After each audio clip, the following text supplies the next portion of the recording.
इसको कहते हैं पैलेट गन।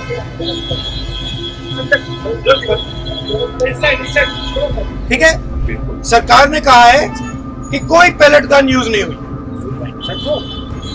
कहा है ना। ये देखिए, ये है पैलेट गन, इसको कहते हैं पैलेट गन, इसको कहते हैं पैलेट गन।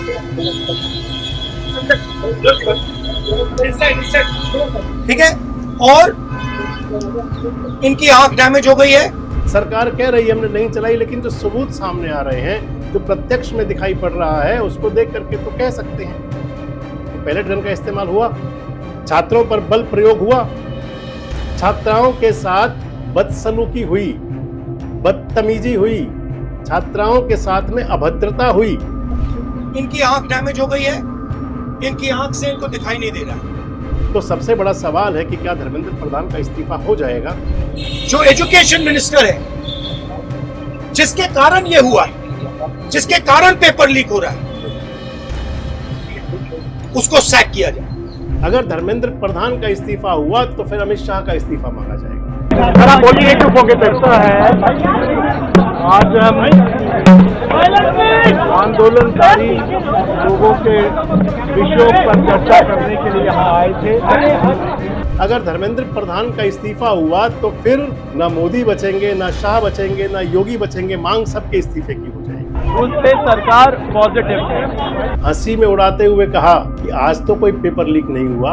अश्विनी वैष्णव को देख लीजिए आप, पेपर लीक में इतना कोई पेपर लीक नहीं हो रहा आज।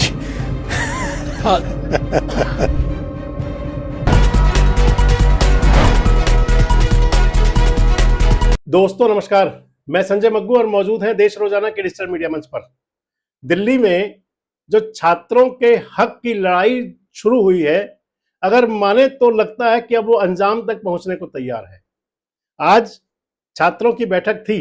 कॉकरोच जनता पार्टी के दोनों प्रवक्ता आज मिलने गए थे जेपी नड्डा साहब से। पहले तो बैठक होनी थी वो कॉन्स्टिट्यूशन क्लब के अंदर, और उसके बाद तय हुई विठल भाई पटेल हाउस में, वहां बैठक हुई। बैठक हो चुकी है। दो मांग कॉकरोच जनता पार्टी के समर्थकों ने आकर के बताया कि दो मांगों पर सरकार तैयार है। सुन लीजिए क्या कहा था। जो हमारी मेन डिमांड है 3, उनमें से 2 डिमांड कॉम्पनसेशन और एफआईआर का विड्रॉल और सॉवरेन गारंटी, उस पे सरकार पॉजिटिव है। तो दो मांग वो भी वही है कि एक तो एफआईआर का मामला, जिसके अंदर सरकार कह रही है कि अगर खत्म हो जाएगा आंदोलन, हिंसा वाली बात नहीं होगी, तो फिर एफआईआर पर विचार करेंगे। और दूसरा, जिन छात्रों की शहादत हुई है, जिन छात्रों ने खुदकुशी आत्महत्या कर ली, उनके परिवारों को मुआवजा। प्रमुख मांग धर्मेंद्र प्रधान का इस्तीफा, उस पर सारा पेच अटका हुआ है। जो बताया आपको छात्र संगठनों के प्रतिनिधियों ने, और खासकर कॉकरोच जनता पार्टी कहेंगे इसको, कॉकरोच जनता पार्टी के प्रवक्ताओं ने जो बताया कि अब सरकार ने कल तक का, यानी कि शनिवार दोपहर तक का टाइम मांगा है धर्मेंद्र प्रधान के इस्तीफे को लेकर के। जेपी नड्डा साहब भी आए सामने, उन्होंने भी कहा कि हमारी बड़ी सौहार्दपूर्वक बातचीत हुई है। सुन लीजिए नड्डा साहब को भी आप। बोलिए चुप होके बैठता है। आज हम आंदोलनकारी लोगों के विषयों पर चर्चा करने के लिए यहाँ आए थे। लगभग 2 घंटे बातचीत चली। सरकार की ओर से मैं और मेरे साथ भारत सरकार के मंत्री जितेंद्र सिंह जी बातचीत में शामिल हुए। उनकी बातें हमने सुनी, बातें सौहार्दपूर्ण वातावरण में हुई और कई दृष्टि से उन सारी बातों पर हर तरीके से चर्चा हुई। उनकी मुख्यतः 3 डिमांड थी और 5 सुधार के दृष्टि से परीक्षा में सुझाव हुए। हमने उनको कहा कि हम कल आपके साथ दोपहर बाद मिलेंगे और फिर हम आपसे जो चर्चा वो आपको बताएंगे।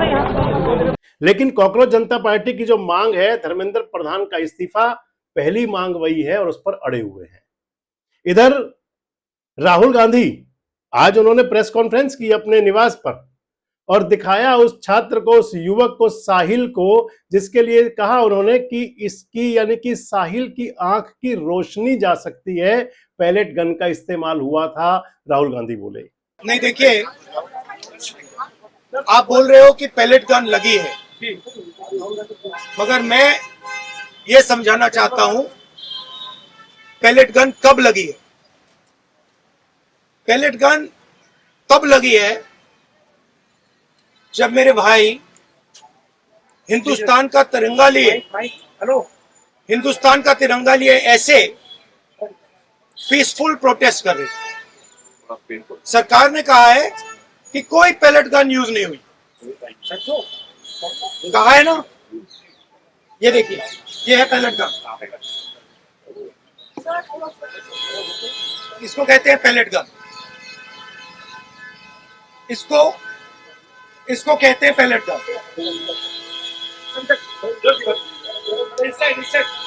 ठीक है, और इनकी आंख डैमेज हो गई है,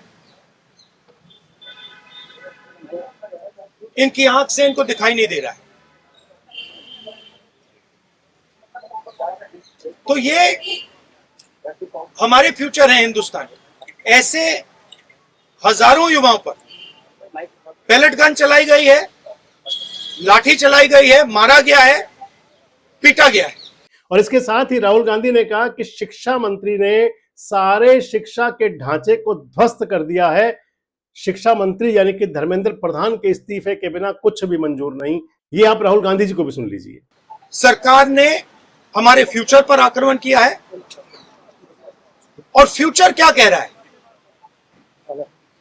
फ्यूचर सिर्फ 3 चीजें कह रहा है। पहली बात, जो एजुकेशन मिनिस्टर है, जिसके कारण ये हुआ, जिसके कारण ये बाहर निकले हैं, पीसफुल प्रोटेस्ट किए, जिसके कारण पेपर लीक हो रहा है, उसको सैक किया जाए। तो अगर देखें तो चारों तरफ से एक ही मांग है कि धर्मेंद्र प्रधान का इस्तीफा पहले हो। भले ही सोनम वांगचुक ने अपना आमरण अनशन तोड़ दिया बिना धर्मेंद्र प्रधान के इस्तीफे की मांग और उसके बारे में कोई जिक्र किए, लेकिन ना विपक्षी राजनीतिक दल और ना कॉकरोच जनता पार्टी, ना छात्र, क्योंकि छात्रों का मुद्दा है, छात्र पीछे हटने को तैयार नहीं है, जेनजी हैं, क्योंकि युवा जेनजी अगर अपनी पर आ जाए, जिद पर अड़ जाए तो फिर पीछे हटता नहीं, लगता है गुंजाइश कोई नहीं है। तो सबसे बड़ा सवाल है कि क्या धर्मेंद्र प्रधान का इस्तीफा हो जाएगा? आज की परिस्थिति में देखें तो इसका जवाब ना है। आज के हालात में अगर कहें तो इसका जवाब ना है। क्यों ना है, सारी बात करूंगा आपसे। और दूसरी बात आपसे करूंगा कि कल देर रात को 12 साढ़े 12 बजे प्रधानमंत्री जी सोशल मीडिया पर ऑनलाइन आए थे लाइव। प्रधानमंत्री जी ने कहा था कैबिनेट की बैठक के अंदर छात्रों के परीक्षा लीक ना हो और इसको लेकर के बड़ा कानून बनाने को लेकर के कैबिनेट की बैठक में चर्चा की जाएगी और फिर लोकसभा में आएंगे। लेकिन कैबिनेट की बैठक तो हुई, परंतु लगता ऐसा है कि प्रधानमंत्री जी की बात को तवज्जो उस कैबिनेट की बैठक में मिली नहीं है, क्योंकि कैबिनेट की जो फैसले थे उसकी जानकारी देने के लिए सामने आए थे अश्विनी वैष्णव, रेल मंत्री, सूचना प्रसारण मंत्री। और अश्विनी वैष्णव जी ने आकर के कहा, जब उनसे पूछा गया कि छात्रों के पेपर लीक को लेकर के क्या चर्चा हुई, उसको कानून बनाने के लेकर के क्या बात है, जो प्रधानमंत्री जी ने कहा था तो हंसी में उड़ाते हुए कहा कि आज तो कोई पेपर लीक नहीं हुआ। अश्विनी वैष्णव को देख लीजिए आप। पेपर लीक में कोई पेपर लीक नहीं हो रहा आज। पेपर लीक में कोई पेपर लीक नहीं हो रहा आज। और जब दोबारा उनसे यही सवाल हुआ तो फिर उन्होंने कहा नेक्स्ट, यानी कि कोई जवाब नहीं। तो इसे देख सकते हैं, आप मान सकते हैं कि शायद जो प्रधानमंत्री जी ने कल वीडियो बनाई थी, जो लाइव आए थे, उसका कैबिनेट के अंदर जिक्र नहीं हुआ। लगता तो ऐसा ही है। बाकी सोमवार अभी दूर नहीं है, संसद सत्र जब दोबारा शुरू होगा अगले सप्ताह का, आज संसद सोमवार तक के लिए स्थगित कर दी गई, तो सोमवार पता चलेगा। लेकिन बात धर्मेंद्र प्रधान के इस्तीफे की डिमांड की।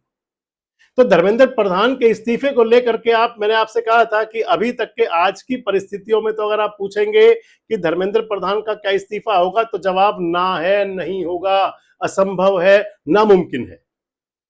सरकार इस्तीफा नहीं ले पाएगी और ना बर्खास्त कर पाएगी। कोई रास्ता बीच का निकालने की कोशिश होगी।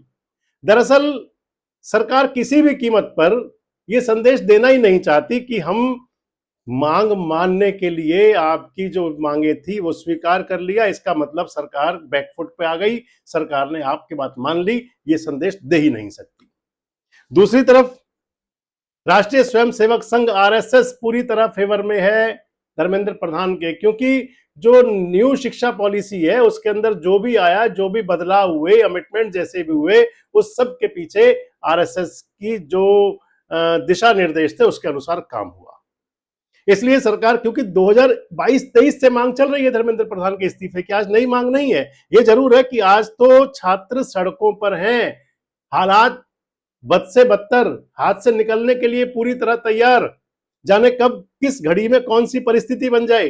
परंतु इसके बावजूद भी धर्मेंद्र प्रधान के इस्तीफे के ना होने के पीछे जो मैंने आपको दो बड़े कारण बता दिए, एक तो ये कि सरकार किसी भी कीमत पर यह संदेश नहीं देना चाहेगी कि हम प्रेशर में आ गए, और दूसरा आरएसएस का समर्थन।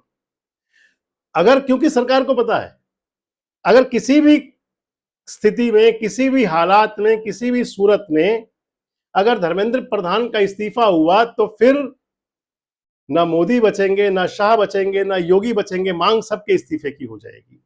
सबके लिए इस्तीफा मांग लिया जाएगा कि आप भी रिजाइन दे दो, क्योंकि अगर दिल्ली में छात्रों पर पैलेट गन से गोलियां चलती, हालांकि दिल्ली पुलिस मना कर रही है, सरकार कह रही है हमने नहीं चलाई, लेकिन जो सबूत सामने आ रहे हैं, जो प्रत्यक्ष में दिखाई पड़ रहा है, उसको देख करके तो कह सकते हैं कि पैलेट गन का इस्तेमाल हुआ, छात्रों पर बल प्रयोग हुआ, छात्राओं के साथ बदसलूकी हुई, बदतमीजी हुई, छात्राओं के साथ में अभद्रता हुई, छात्राओं के साथ में अगर मैं कहूं तो यौन उत्पीड़न भी हुआ।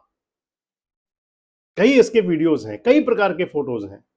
कहीं पुलिसकर्मी, पुलिस के बड़े अधिकारी छात्रा को थप्पड़ मारते हुए दिखाई पड़ रहे हैं। कहीं पुलिस का एक अधिकारी एक छात्रा को पीछे से डंडा, जिसे आपने, कई लोगों ने, आपने देखा भी होगा। और अगर इस सब के लिए जिम्मेदार कौन? क्योंकि दिल्ली पुलिस पूरी तरह से कंट्रोल में है गृह मंत्रालय के, और गृह मंत्री अमित शाह हैं। अगर धर्मेंद्र प्रधान का इस्तीफा हो जाए तो फिर अगली मांग कोई बड़ी बात नहीं है कि एकदम से चल पड़ेगी कि अमित शाह इस्तीफा दें। बात तो आ चुकी है, राहुल गांधी तो कह चुके हैं कि जिम्मेदारी लें, अपनी जिम्मेदारी लें, इस्तीफा दें अमित शाह भी। अगर धर्मेंद्र प्रधान का इस्तीफा हुआ तो फिर अमित शाह का इस्तीफा मांगा जाएगा। और जब सड़कों पर जेनजी होंगे, सड़कों पर छात्र होंगे, सड़कों पर युवा होगा, और पीछे विपक्षी राजनीतिक दल चल रहे होंगे, तो फिर तो मांग उठेगी,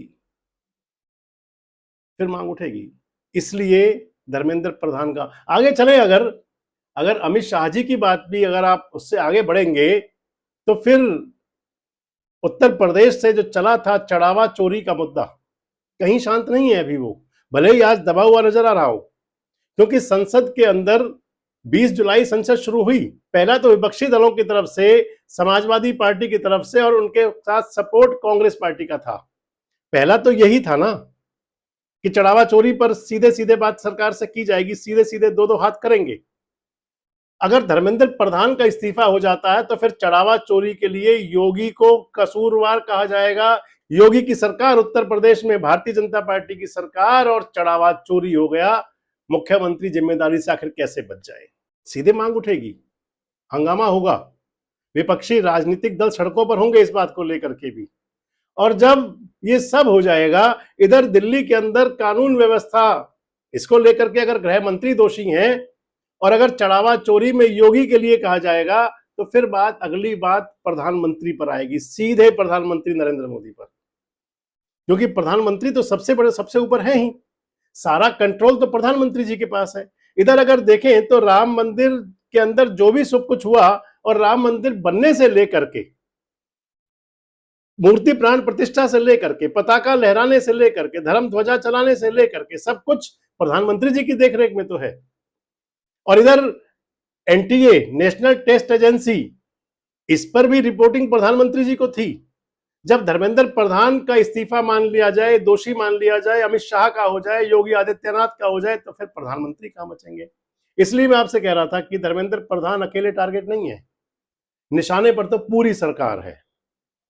और क्योंकि अब लग रहा है विपक्षी राजनीतिक दलों को कि इस समय जैन जी आगे हैं, जितना उग्र प्रदर्शन जैसा हो जाएगा अभी हो जाएगा, बाद में अगर सब शांत हुआ तो फिर अकेले विपक्षी राजनीतिक दल तो नहीं कर पाएंगे कम से कम।